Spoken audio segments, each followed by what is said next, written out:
So, welcome everybody back here on our little Roadburn special. By now, you already know the drill. Like every 2 days, you got a new interview with somebody involved with a festival. And this time, I'm very happy to have JJ from the Obelisk here, somebody whose opinion I hold very dearly. So, JJ, thanks for being on the show.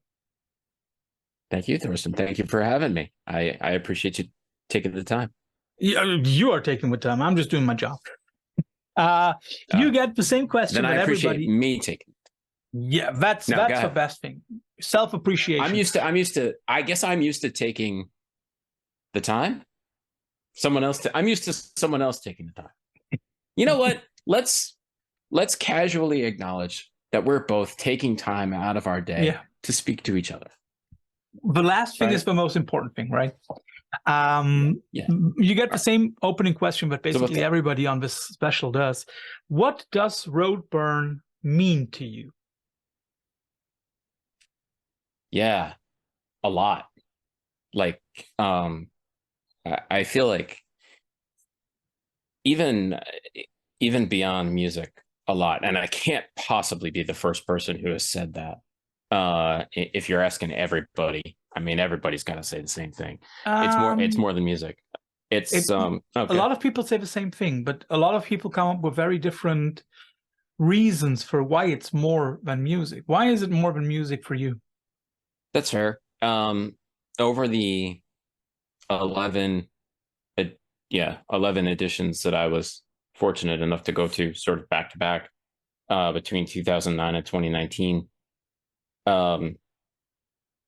just to see sort of the development of Roadburn as a community, to have friends in a place that sort of became a second home to me, is incredibly meaningful. To get to know and be friends with Walter and Becky, Jürgen when Jürgen was there. I mean, really, like, it's really something very special. And you know, on the occasion someone asks me about Roadburn, the thing I always say is that Roadburn, go, first of all, go if you can go. And the second thing I say is Roadburn will change your life for the better, which I firmly 100% believe. That experience, even if you go once and you never go again, I feel like your perspective will be broader just by being there, just through osmosis. I totally agree. And I feel like, I couldn't even imagine where my head would be at with music without those years at Roadburn of kind of expanding my definition of not only what heavy is, but just what's good. I mean, to be exposed to so much in such a tight setting, it's pretty special. Yeah. Do you still remember your first day at your first Roadburn? Vaguely. I really wanted to go in 2008 and didn't. So when 2009 came around, 2009 came around, I started the Obelisk that year, and was kind of keeping up with the festival and announcements and things like this. And when they announced that St. Vitus were getting back together and doing a reunion set with Dave Chandler and Armando Acosta and Mark from St. Vitus's name. Anyway, Mark on bass and Wino singing, that sort of tipped me over. And then it was like, oh, by the way, Neurosis are curating and doing a festival within a festival and all this other crazy shit that you're never going to be able to see if you don't come here is going to happen. So I went. And, I don't remember the first day of the first day, although I suppose I could go back and look at the review, but that is a handy archive to have. But, but just sort of the impression of being there the first time was pretty overwhelming. Yeah. My wife and I made a trip to Amsterdam, and I think that was the last time she and I went together. I sort of have ever since then went by myself. Yeah. and it was, less of a family trip and more of my vacation. That's true. So, but getting to know the O13, getting to know the people at Roadburn, getting to know the rightly fabled Roadburn vibe, it's not like anything else I've experienced. And at this point, I've been to a few festivals. I've been to a few European festivals. Obviously there are 700,000, so I cannot claim to have seen them all. Yeah. But I've been to a few at this point, and it's a distinct thing, Roadburn. I think there is also something about Roadburn that is unique in a way that they were very often the first to do something, like to have a curator, to have commissioned pieces, to have a newspaper, which we'll come to in a moment. Yep. And so many other firsts. Whenever I talk to people something, and I hope you might shed a positive or a negative comment on that. Whenever I say something, I say like, okay, if you want to know what is happening in festivals in 5 years, then go to Roadburn this year.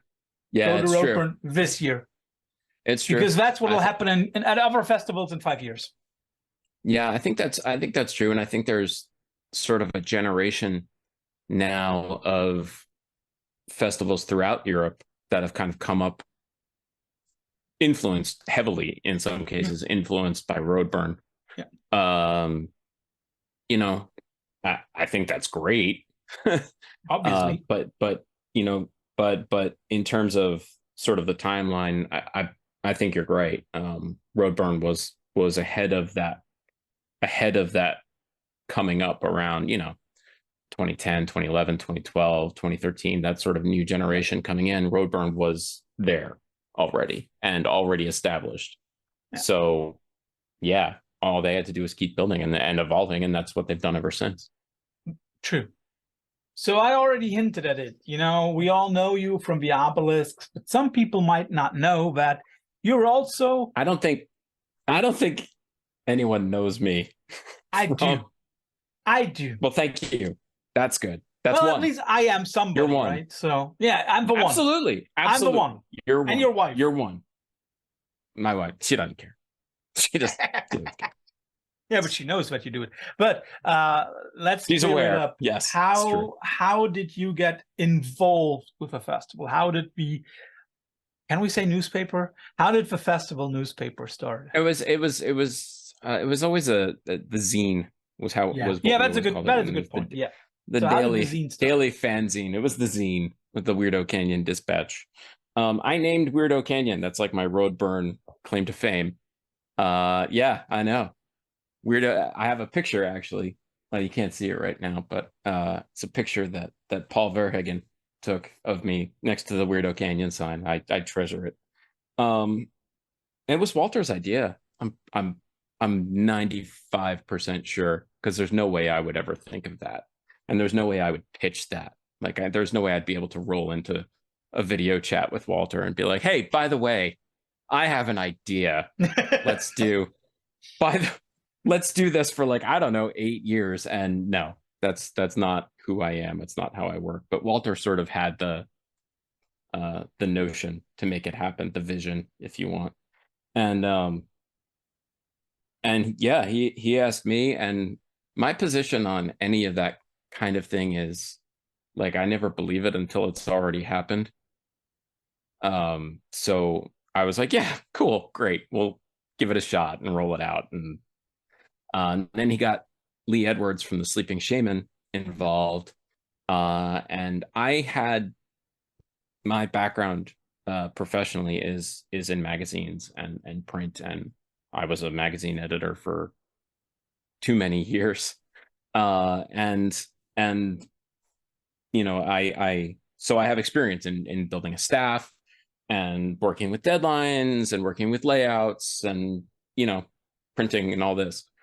So it was easy enough to sort of step into that role in that context, not the least because everybody at Roadburn, everybody I worked with at the Weirdo Canyon Dispatch was on the same page.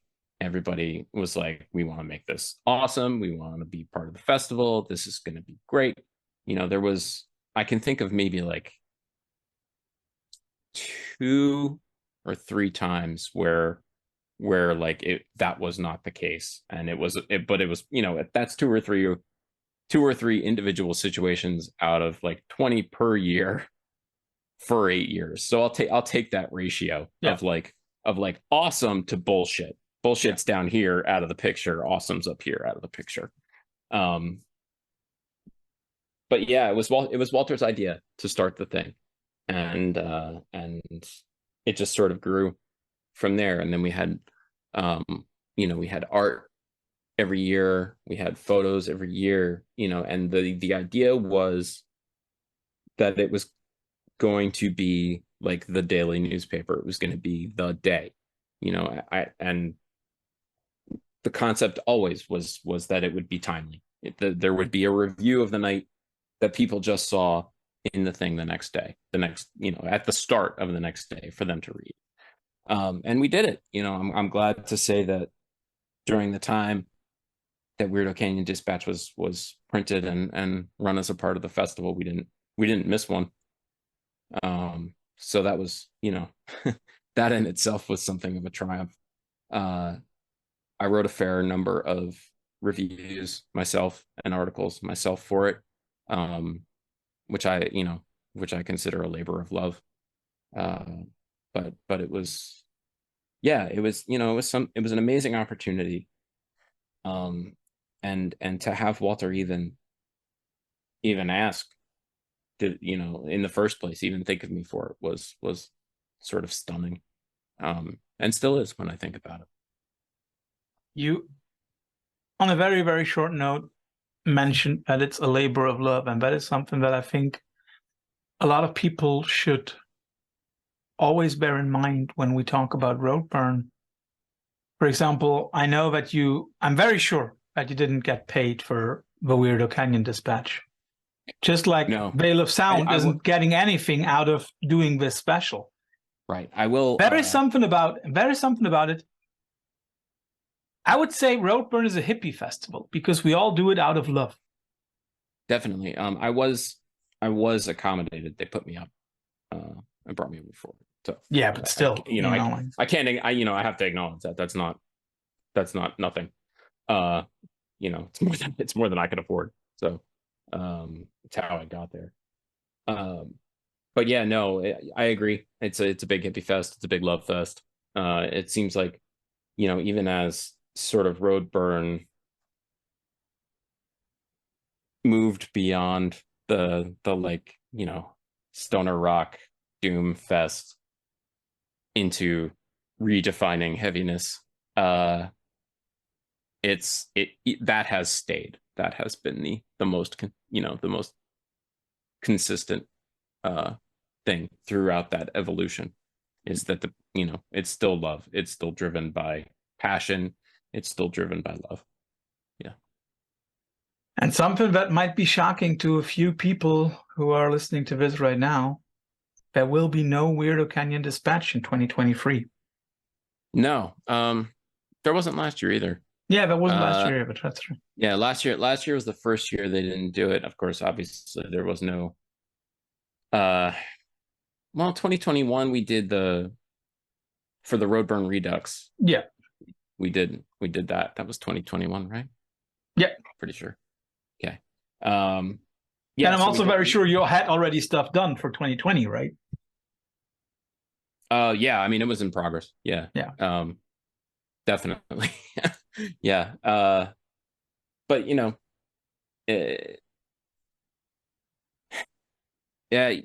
they didn't do it this year, didn't do it last year. I get it. I feel like the Roadburn has sort of grown so much and is so capable of reaching a broader audience than just the people there at this point, that they don't need it. It would be superfluous. In a way. When you have, it's a nice souvenir Yeah. I have my copies. I enjoy having my copies. Yeah, there you go. Yeah. You know, that's cool. But I mean, the for the time put in for managing a staff and all that, like you know, it, they get more out of like the daily video updates, I think, and sort of that outreach than they do Yeah. out of the zine, Yeah. or even posting the PDF of the zine. Who's downloading the PDF? Come on. Yeah, that's true. Right, you know, right. So if you're not at Roadburn, you're much more likely to click on a YouTube video than you are to look, For to read a sure. review in a For PDF. sure. So I absolutely 100% get it. And I'm bummed, A little but bit, I guess. yeah, Um, I won't lie to you. It's kind of sad, but like that's life. yeah. Do you think that by now you've already mentioned it, they are doing a lot of internet stuff. Do you think that that in some way has also outgrown Roadburn itself and has made the dispatch some kind of superfluous, like they do so much online, just like we do right here? Oh yeah, definitely. Yeah, absolutely. I mean, yeah, the zine, it's old school analog, right? I Yeah, mean, that's what a fanzine is, right? it is. So yeah, so yeah, I think 100% they just kind of outgrew that thing. Um, I am incredibly grateful to have been a part of it, to have been a part of that festival, to be friends with Walter. I'm incredibly fortunate that like every now and then Walter and I just have a chat. It's nice. It's That's true. I consider myself lucky to call that guy a friend. He's Yeah, um and but for the festival separate from them, I don't think it would make sense to do Weirdo Canyon Dispatch at this point. that's true. That's true. Except as like nostalgia, which is the opposite of what that festival is about and Interesting. I should was be just about to about. say that. Yeah. It's never been So about nostalgia, right? Although, of no. course, a lot of people will say, well, they bring up bands like you mentioned St. Vitus. Of course, they bring up bands that have some kind of nostalgic value. I mean, like they had St. Vitus, they had Coven, they had so many of them. Of course, there is some kind of nostalgia to the festival, but the spirit of the people behind it is not driven by nostalgia. No. And Um, even the part of what, okay, the St. Vitus reunion, just as an example, or Coven or Cumus or Jesus, any of the various reunions, right? From Dream, Death, and Death Row to like Blood Farmers and Sleep, just off the top of my head, yeah. about those kinds of shows, or having the Heads play, or Loop or someone like that, Godflesh, Jesus. Yeah, there's a nostalgia to it, but the experience is new, right? You're not. I feel like there's a difference between the experience of being at the reunion and maybe it was a band you saw back in the day, or maybe it wasn't, but the experience is new, even in those cases. Yeah, for many of us, it is not a nostalgic thing because you and I'm very sure you, just like me, hadn't seen Saint Vitus before, and No, I had not. I think there is something to that. It's not nostalgia for us. It's for us like, oh, this is so awesome. I like Loop, seeing them first time ever at Roadburn. I was like extremely hyped. Godflesh, like stuff like that. Yes. And there is not And I mean, nostalgia those to are us. bands. No, I mean, those are bands that also, the first time I saw them at Roadburn, and I never would have seen them anywhere else. Exactly. Not that I wouldn't have caught Godflesh. Godflesh came back and has toured, and I've seen Godflesh other places. Sleep like, as well, even course, the fact that, of course, yes, but even the fact of seeing them first at Roadburn was stands out in my mind as something special. Never mind, smaller bands like Sungrazer or I don't know, smaller psych bands that I never would have seen. Muir. I never would have seen Muir if I hadn't seen him at Roadburn. And you know, they put out was a special set for me. And to see Death Alley play their first show, and you know, there's so much. So yeah. So now it's nostalgia. Yeah, now the old guys, you and Now me, I can are look getting back. nostalgic. Now I Yeah. can look back. That's Yeah. it. Now I can look back at it and be nostalgic. And If I was going, yeah, that's fine. And yeah, that's exactly what I wanted to say. So unfortunately, we will not see you this year in Tilburg, right? No. If you were no. there, could you pinpoint 2 or 3 performances that you would love to see? So I can go and send you a video of it. Iron Gin. I want Okay. to see what Odes is up to. Always. And that record's really cool. Let's see. There's so much.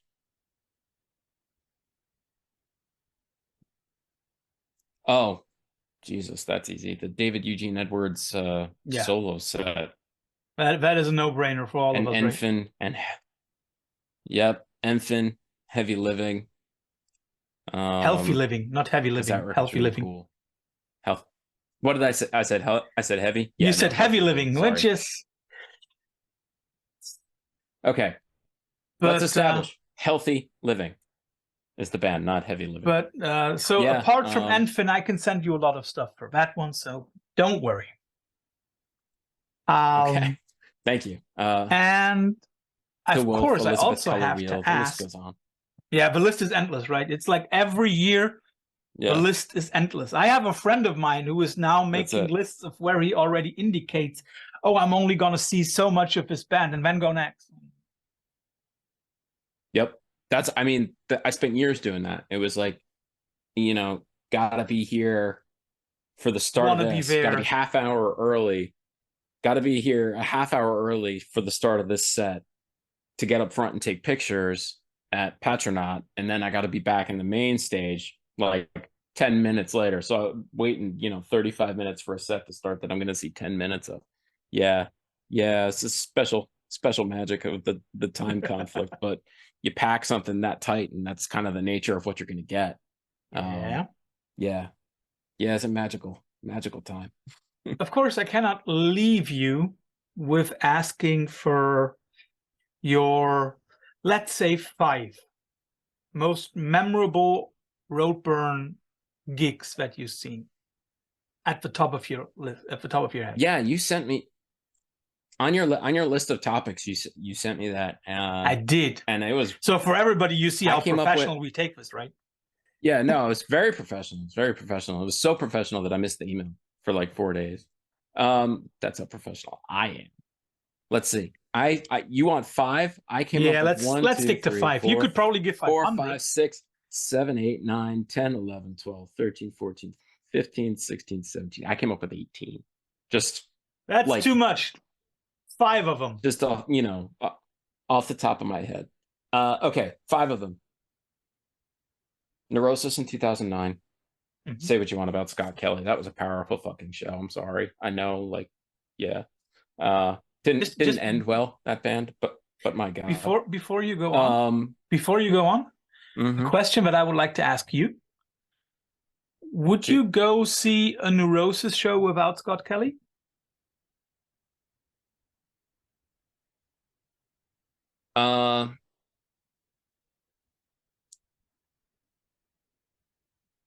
Yeah, probably. I mean, as much as I can get out to any show at this point.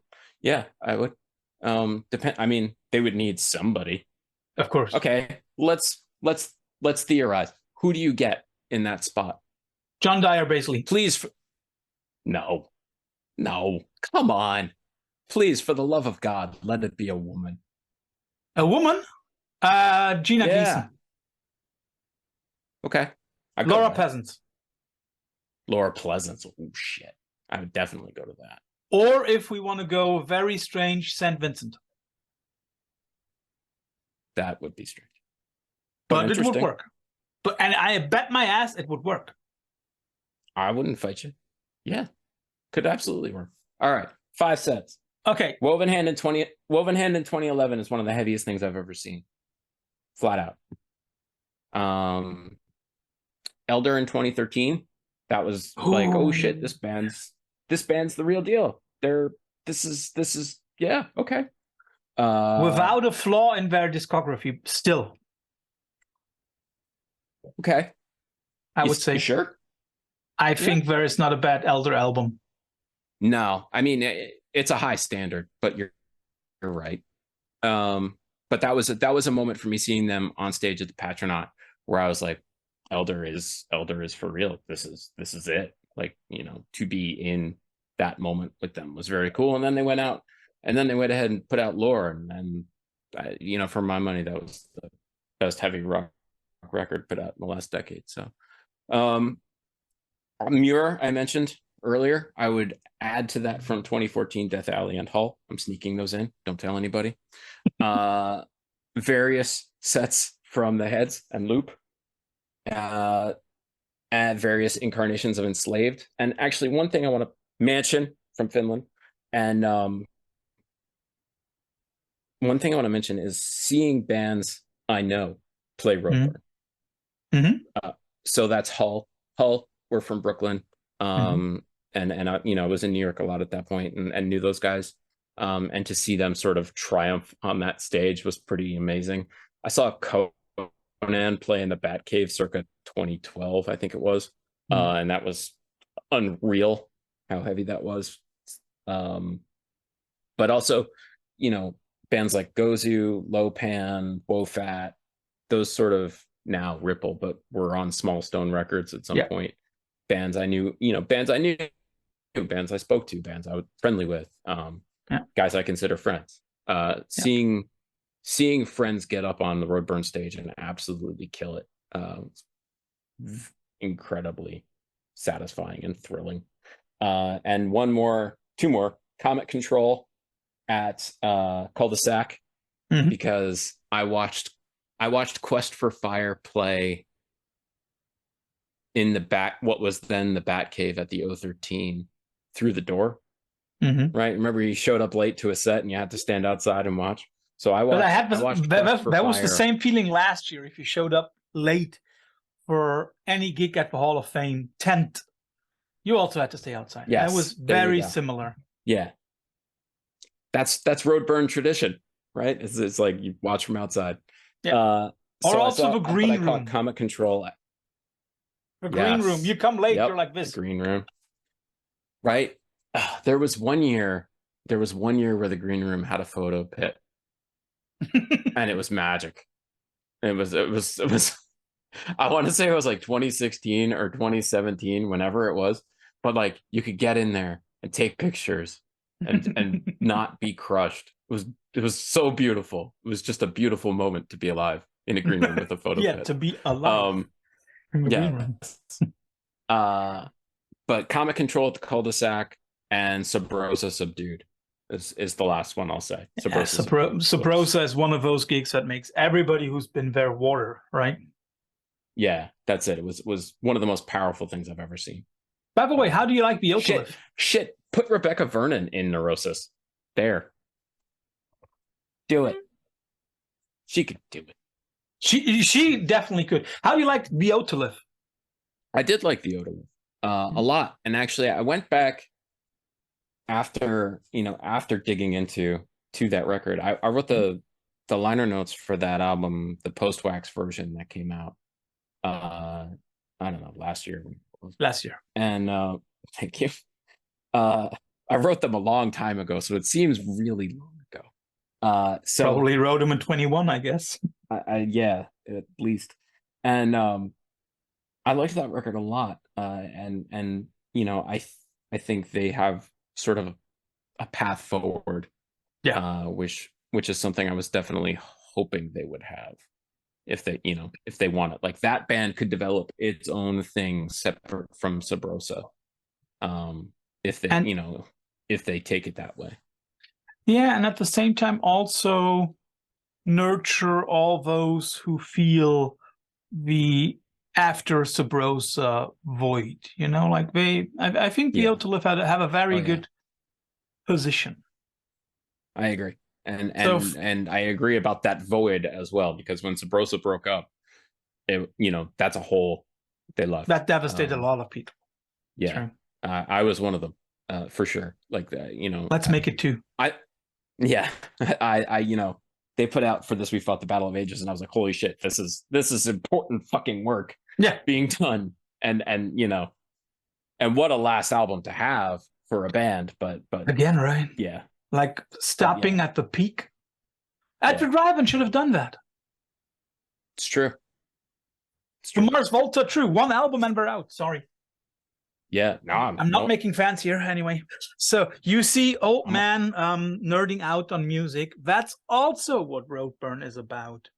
And it's true. It is true, right? It's an essential part of the experience. Yes. And if anybody still hasn't got a ticket and is thinking of whether I should go or not, or I've never been, one thing that I experienced, and I think that's also something that a lot of us experienced, you go alone to Roadburn and you leave with friends. Oh yeah. No, yeah. I mean, I went alone all but that first year, and I could count on one hand the times I was lonely at Roadburn, and it was minutes. Yeah. That's true.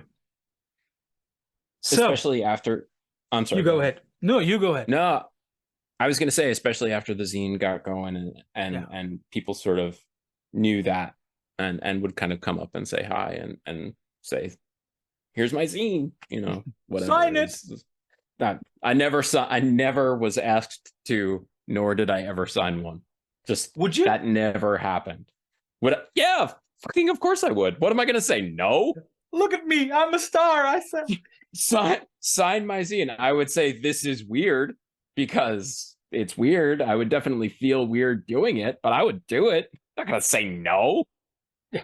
Come on. I would tell that, and I would tell that story for years. Yeah, of course. I would be like, everybody who doesn't want to know. That's it. The time someone asked me to sign their Roadburn zine, yeah, that would be in the review. That would be one of my Roadburn memories. That would be it. My new claim to fame is I named Weirdo Canyon, and someone asked me to sign the zine. Never happened. Never happened. So, anyway, whoever is watching this and whoever has come to this point and is coming to Roadburn next week, don't feel ashamed when you see a bald guy with, then I will be freshly shaven, with a lot of hair and a Veil of Sound shirt. Don't be afraid to come up. You wear your own shirt? Do you? Of course. You wear that shirt? Yeah. I have one. And the good thing is I got 4 of them. I can switch daily. Nice. I have one for the obelisk that I had made as a joke. Actually, it says staff on back because it's just me. And people email me all the time and they're like, yo, dudes, what's up, dudes? Want to get something in with you guys? And it's like, no, I'm one person. So it just says staff on back as my joke because I'm the only one on staff. Yeah, we're a few more, but I think I'll be. I guess that I'm gonna be the only one daring to wear our own shirts. So if you see me, don't be afraid. Don't be ashamed. You can come up. You can get a hug. You can give me a free drink. No problem. You will sign things. I will sign things. Whatever. Yes, autographs. But not on skin.